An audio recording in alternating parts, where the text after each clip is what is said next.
அதாவது அதாவது ஒருத்தன் தூங்கிடும் போது ஒரு கொசு வந்து கச்சுன்னு வச்சுப்போங்க, அந்த கொசு பெரிய ஆள் ஆயிடுது.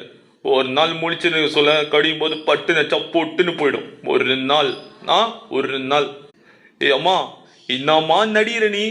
பேசி பேசி சிரிச்சு சிரிச்சு செஞ்சுட்டல, சும்மா கிழி கிழி கிச்சிட்டல. வேணாமா, வேணாம். இந்த லவ் எல்லாம் நம்ம கேரட்டுக்கு செட்டே ஆகாது. நமக்கும் அந்த புறாங்களுக்கும் இருக்குது, பசங்க இருக்கிறாங்க, போர் வச்சா தொலை விடுறதுக்கு ஏரியா ஜனங்க இருக்காங்க. நான் அப்படியே ஃப்ரீயா ஜாலியா இதே மாதிரி இருந்துருவேன். நீ யோசிச்சு பாரு. அவனுக்கு மட்டும் ஹீரோ பேரு கார்த்திக், எனக்கு மட்டும் வில்லம் பேரு ரகுவரன். எங்கேயுமே பார்சத்தி, எப்ப பார்த்தாலும் பார்ஷாலிட்டி. நாங்களாம் சுனாமியா ஸ்விம்மிங் பண்றவங்க. ரகுவரன் இது வரைக்கும் ஹீரோ தானே பார்த்துருக்கிறேன், வில்லனை பார்த்ததுல இனிமே பார்ப்பேன். ஓட ஓட ஓட தூரம் குறையல, பாட பாட பாட பாட முடியல, போக போக போக ஒன்னும் புரியல. ஆக மொத்தம் ஒண்ணு